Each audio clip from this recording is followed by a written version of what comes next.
hello, friends, and welcome to the Imago Nutrition Podcast. My name is Mark Lesney. I am one of your hosts, along with Danielle. And this is the podcast where we answer your questions and give you practical nutrition strategies to help you and your family flourish. And so if you've been following along, we have been in a series that we're loosely calling Getting Creative with Food series. And so today we are wrapping that series up. I believe this is the 7th episode we have done. And so we have been, or more accurately, Danielle has been walking us through 2 foods per episode. And so, again, if you've been following along, we've been covering things like apples and avocados, blueberries and bulgur, cauliflower and canned beans, Greek yogurt and hummus, lentils and kale, pastas and peanuts and peanut butter was last week. And so today we are going to be talking about potatoes and radishes. And so all that said and done, if you're someone that is looking for creative ways to incorporate these nutrient dense, these healthier foods for you and your family, this hopefully has been a super helpful series and will be a helpful episode.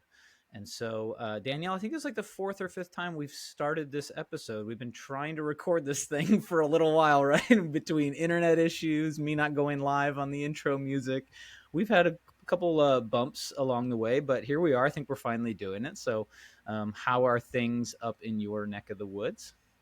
Pretty good. Pretty good. I love this time right before school gets out. It's not too hot yet and get a little things organized before the chaos. So when are your boys done? Are they done this week? Are they done next week? They finish June 1st.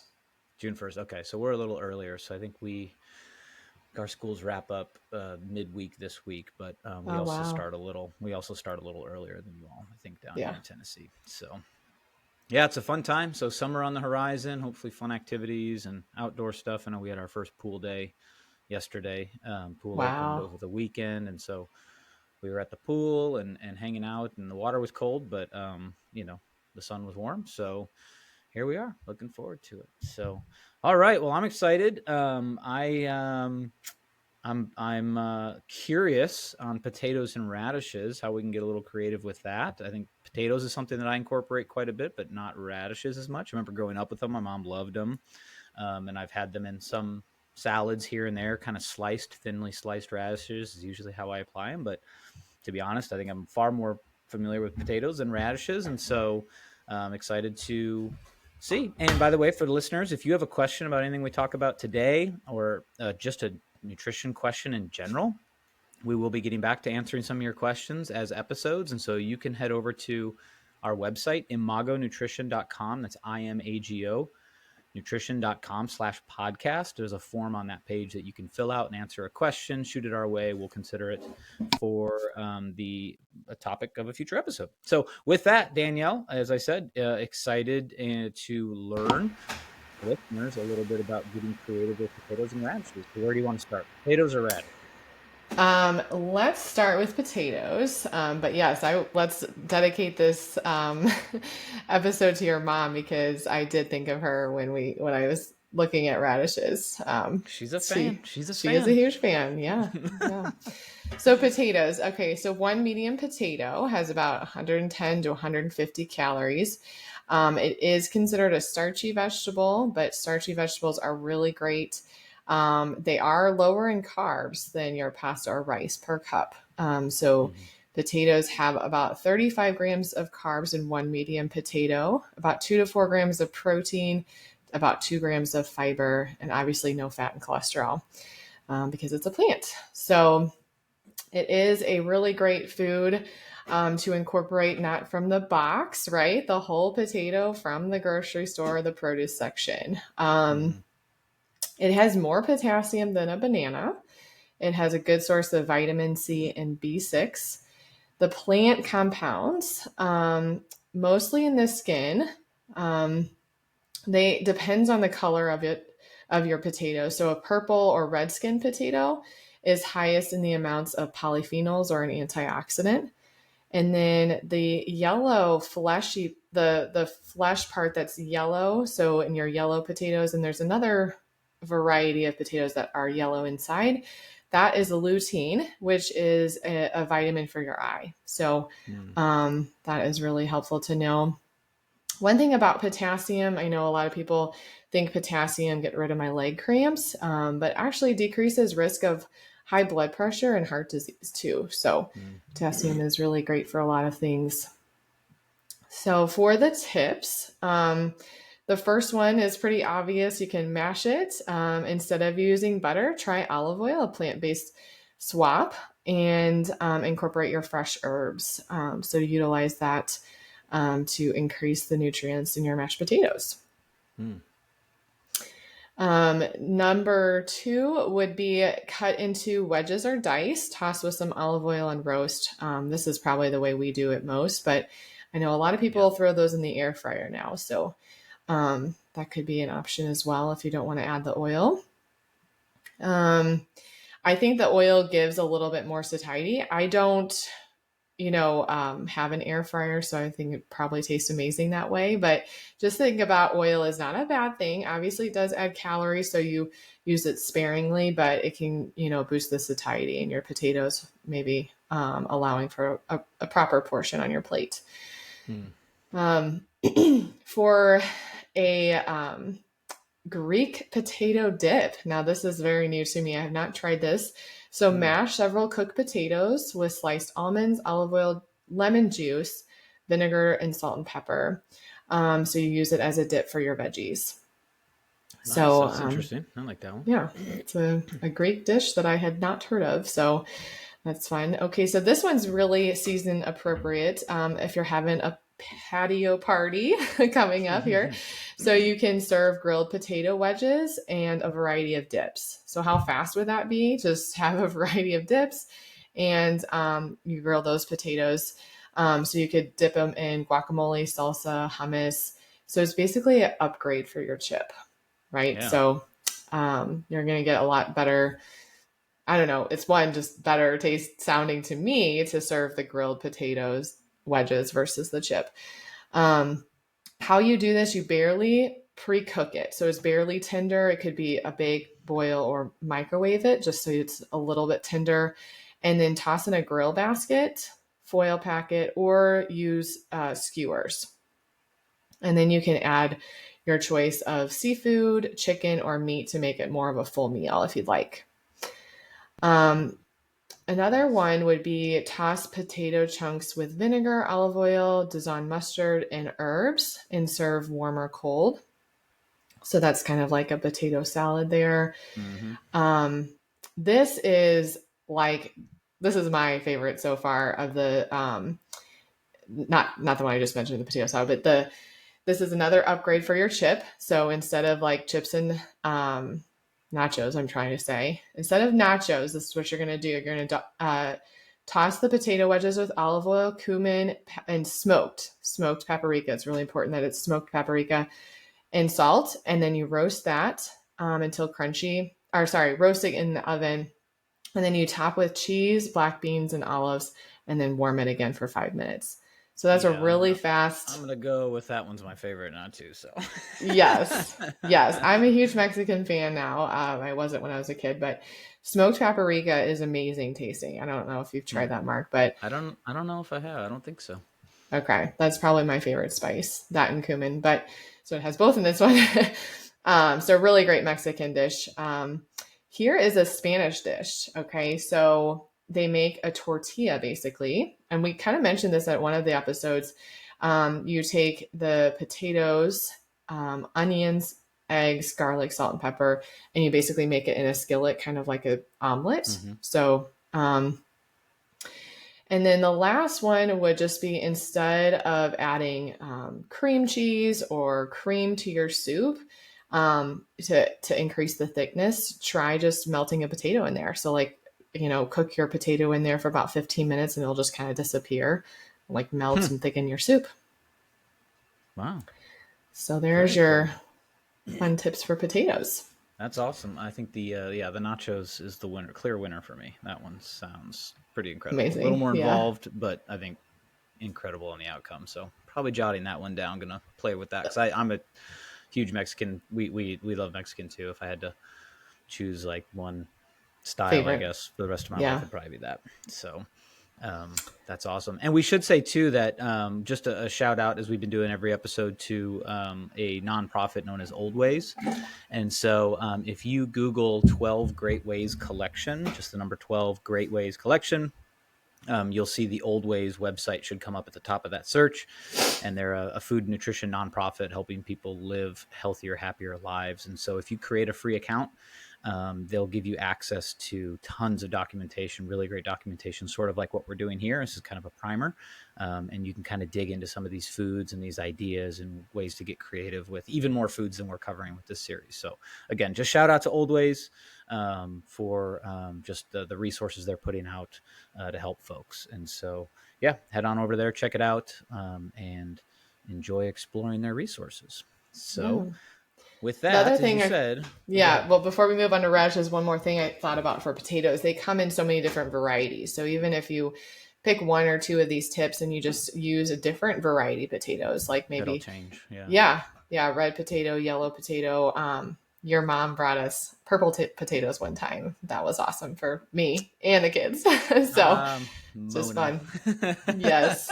This is definitely the episode for her today. Yes. So. I was going to say, speaking of Mona, so again, yeah, radishes have been an interesting, not like overdone, like it wasn't all the time, but every time I hear, think, or see of radishes, for some reason, I harken back to childhood or my years living with my folks. And so she's a big radish fan. I can still see her just munching on pretty much raw radishes, cleaned, kind of cleaned up a little bit, and she just munched on those things. And so I never got that intense about them, but I know I appreciated them in certain salad forms, et cetera, and kind of the refreshing kind of crunch that they can bring. So yeah, let's talk radishes. So I think this one might be a little different for most folks. Again, I think we typically, especially as American culture, meat and potatoes, that's always been a whole thing, forever. Hopefully we've expanded sort of the ideas about getting creative with potatoes. But radishes, maybe not so much. And so I'm curious some thoughts on radishes. Yeah. So unfortunately they're spring veggies, so they're going out of season right now, but you might still be able to find them in some grocery stores. They have a peppery flavor that can really perk up the dish. And so some of these tips, you might add a sprinkle of salt just in case, it's a little too peppery for you. They are also a great source of vitamin C, just like potatoes, which I didn't mention earlier, but vitamin C is an antioxidant. And vitamin C is also a key role in collagen production. So it's really great for healthy skin and blood vessels. And collagen supplements are all the rage these days. So there's lots So just grab your radishes. Start munching on those radishes. Mona taught us something long before it was cool. Yeah. So in a half a cup of sliced radishes, you get about 12 calories. So really low. 2 grams of carbs, 1 gram of fiber, and 0 grams of protein, 0 grams of fat. So you can see just there what the difference, it means as far as a starchy and non-starchy vegetable. And the carbs and calories are a little bit different. But again, the carbohydrate containing vegetables, those starchy vegetables are so good for you. So I don't want you to be bothered by that. So as far as the tips, one would be toast some bread with butter or avocado, thinly sliced radishes on top, and a sprinkle of salt. So that's actually a French snack. I love how they put what culture in this Old Ways resource. So if I haven't had it, if it's not my tip, they kind of give you a little bit more information. You most certainly can add thinly sliced radishes to green salads. You can stir minced radishes, so smaller pieces, with apples into your next chicken or tuna salad. So if you make chicken or tuna salad often, this is a great thing to add. Try pickled radishes. Have you tried pickled radishes? Yeah, I have. I'm a fan. I'm a big pickle fan. And so, yes, I have had pickled radishes. I That's forgot awesome. about that, but yeah, I enjoy those very much. Cool. I do want to try that. I think I've seen them before and then kind of hesitated for some reason. But you can just take, halved radishes and dip them in hummus, guacamole, ricotta cheese, cream cheese, or mascarpone. So that is kind of a good spectrum of things that it tastes well with. So that's kind of nice to see. It goes well with a lot of different dips. If you don't And I like should say hummus, for too, example. I Yeah. should say too, because we live near Nashville. There's lots of people. This might surprise people. We have lots of great taco places in Nashville. Like coming from California for 18 years, everyone's like, "Oh, you're gonna give up all the Mexican food." But I'm telling you, there's such creative taco shops in and around Nashville. And one of my favorite places has one of their tacos comes with pickled radishes, or two or three of their options I think actually come with pickled radishes as part of the tacos. And so all I can say is that people are getting creative with this stuff for sure, like even in mainstream restaurant culture. Hmm. So it could be fun to play with that too. So that's where I've had pickled radishes most often recently, is in Oh, actually wow. some really creative taco builds. And so next time you guys are down here, we'll take you up to Okay. Mojo's. I'll show you. So Another one would be saute quartered radishes with leeks or shallots. Um, Another one would be thinly sliced on your next turkey and avocado sandwich. Toss into mhm. your favorite coleslaw or potato salad. So I like a slaw salad in the summer, so that might be something I try because it's really refreshing to have. I don't. It's not a.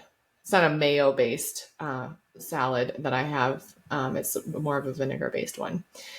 And then blend radish greens. Okay, so we're using a different part of the radish. So you can blend the radish greens into soup. You can use the greens as a replacement in your pesto for the basil, Mm, or you can braise them just like you would collard or mustard greens. So that's kind of fun to be able to incorporate the whole part of the yeah, vegetable. Um, no, that's cool.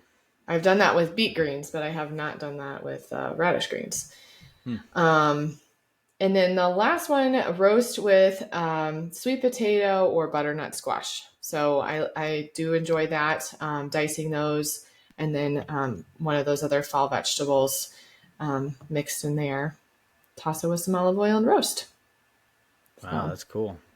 Those are fun. That's fun. Like the potato thing was awesome. I could definitely see all those and visualize those, but I think radish is like I don't know. That just kind of opened up my mind a bit on those little buggers. So yeah, what to that's do with very them if you cool. don't like them raw? Yeah. So Yeah, right. If you're not Mona and you can't just munch on them like berries. yeah. Another thing is the more you eat things, the your taste buds will adjust, and Hmm. you can start to prefer them. And again, if the peppery flavor is really too much at first, just sprinkle a little salt on it, see how that Yeah, goes. that's a great, and that just balances, right? I mean, Hmm. it just kind of yeah, Yeah. that's cool. That's super easy tip, you Right. know. So very cool. Awesome. Well, this has been fun. We did it. Today was a little bit shorter, but that's probably because I just didn't talk as much, which is a good thing. And so, yeah, excited about this. I'm also excited to get back to answering questions, but this was super fun. I mean, we run a nutrition, business, a nutrition coaching business, and a lot of times, I'm dealing with, calories and protein and nutrient profiles and nutrition frameworks, but it's kind of the art and the science of nutrition, right? A lot of times I'm dabbling in the science and helping people with mechanisms within nutrition to achieve their goals, but this is really about the art of nutrition too. And so when you start to blend sort of the art and the science is in the nutrient dense whole foods, right? That's the Hmm. simplest way we can say it, is that the science is all bound up in these natural, whole, minimally, if not at all, processed foods. And so the science is there, and then the art that you get to layer on top of that, just thinking creatively Hmm. with these, and thinking about some places you can swap and trying one thing at a time, trying something this week, from this episode, one thing, like you said. And then you could try one thing with 5 different types of potatoes, and so it's just, hopefully it's very approachable. It's a next step you can take and have fun with it. That's the whole point. The whole point is that nutrition should be fun. It's something that you leverage for your health and your wellness and your vitality, for you, for your family, for your kids. And all of this applies to kids, right? It's not about like, well, this is adult Right. nutrition and not kid nutrition, or vice versa. Humans are humans, and coming out of that infant stage, we all need more of these nutrient dense whole foods in our regimen. Hmm. And so again, but don't think that has to be the exact same thing every single day, the exact same way. So get out Right. there, and we've seen this in the research too. There's this interesting tension between consistency and variety. right? And consistency is a very good principle on your way to achieving goals, for sure. But we've also seen in the research that one of the best things you can do for your health is source nutrients from a wide variety of these nutrient dense foods, right? So I'm the type that I could eat the same thing every day, like clockwork, for a decade. I could. And so it's a bit of a stretch for me to think outside that box every once in a while and get creative and just have fun exploring new foods and getting out of my habits a little bit. Habits are good, but habits can also put us in ruts. Okay. So all that's to say, it's just a bit of my tangent here at the end as we wrap up this fun series is think about the art side of nutrition and having fun with it and exploring new things and learning what your kids love and what you love. And it doesn't always have to be the same thing, right? Maybe they love radishes and you don't care for them much. Maybe you could grow in that area or vice versa, and just having fun with that. But the point is, we're trying, and again, we're sourcing nutrients from just a wide array of nutrient dense sources. So I was thinking that's a really great way to say that, Mark. That I think it's kind of a lost art. Maybe we put out a survey and see how many folks would like to see some like cooking classes from us, or if they'd rather find those cooking classes in their community. There's some at local grocery stores here, but not many, honestly. In my area, the number of grocery stores that put on cooking classes are pretty few and far between. And they're not necessarily nutrition focused, if you will. So they're definitely flavor focused, which we can have nutrition focused that gives really great flavor. So there is possible to do both, but that's a great point too, which is, that's what a lot of times people think they have to sacrifice. So like, well, if I want to eat healthy, it's just not going to taste as good, which is incorrect. It might taste different. That doesn't mean it's not as good. And what we've become accustomed to is these hyper palatable, ultra processed foods that don't fill us up. And they leave us hungry 20 minutes later, right? Right about the time that your body should be saying, no, we're totally satisfied. It's the same time that your body starts to be like, oh, we're not super full after that hyper processed food. And so we need more of it, So all that's to say, I think you're really right is, it'll be fun. But we should think about that. We're just kind of business strategizing right here on a podcast episode, but maybe we need to, incorporate get some video equipment and give them some maybe options to tell us. Totally. We'll put out a survey or something like that. And see what you guys are looking forward to. Because I think it could be really fun. I've learned a lot, obviously, through the series. I think I could learn a lot too. Because again, I'm sort of a typical male. Like my wife does much of the cooking, and so I haven't been stretched on my ability to, be creative. And she's getting super creative with food too. I mean, she's doing a lot of great recipes recently that are kind of focused on balanced macronutrient distribution. She doesn't say it that nerdy. She just found, some really great online content. She doesn't say, oh, it's based on macronutrient breakdown. But that's really what it is. It's just focused on more nutrient dense foods and balancing your macros appropriately. Of course, protein, carbs, and fats. And so, I think there's a big need out there, and we can see if that's something that folks want to hear about. So if you're listening to this right now and that would be epic, drop a review. That's one way you could just, leave comment, or if you're on YouTube, drop a comment and say, yeah, I'd be up for that. I'd love to learn from Danielle. Trust me, it won't be me teaching those things. All I can teach you how to do is put together a great Greek yogurt bowl. That's about it. So I'm an assembler. I don't really do much cooking, but again, along with our listening audience, I could grow in this area. And so it could be really fun. So as I mentioned, drop us a review. Let us know how we're doing. Hope you enjoyed this series. This was a lot of fun for me just to kind of sit back and listen and learn from you, Danielle. So thanks for the work you put in. You really carried the load these last 7 episodes. I'll try to pay back the favor in some future episodes where maybe I'll do my homework. And then but if this was helpful, we'd love it for you to subscribe to the podcast. Obviously, we love putting out this free content. And so one of the ways that you can support us is by just simply subscribing, which tells the algorithms that people are resonating. These messages are resonating with people, and drop a review. That also helps other people discover this content. And share with a friend. So if you've got a friend you want to maybe start trying some of these ideas with, any of these foods that we've been talking about or anything else, would always love for you to share an episode with a friend. It's just one way that we get to help more people for free. And so if you're on social media, you can follow us. We're across all the major social media platforms at Imago Nutrition. So at IMAGO Nutrition. And as always, we'd like to thank the band Happy Pill for our theme song, Thinkin Bout Food. We'll see you.